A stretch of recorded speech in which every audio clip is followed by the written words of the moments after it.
IFM News. IFM News. IFM News. Lokal.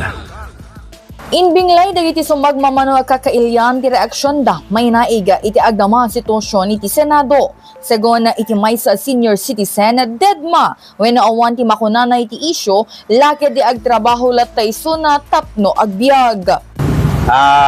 No para kanyak lang ma'am pa. Awang amin ti hilik ko kada itang issue ti kita politiko. So nga dedma kada kita nga mapaspasamak so nga yung tralaklat nga agbibiyag, agtrabaho, kasi dahil lang, ma'am.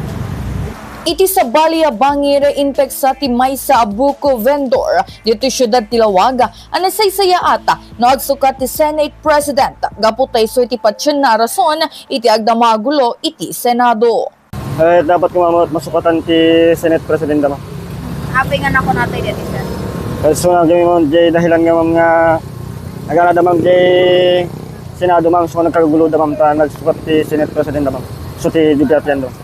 Imunan iti daytoy inadmitir ni Congressman Sandro Marcos sa House Majority Leader apati isuna ket magulgulwan iti mapaspasamag iti Senado. Nupay kasta inpanamnaman na saan na maapektaran ti primero distrito ng runa iti pagnamayan ti kakailyan.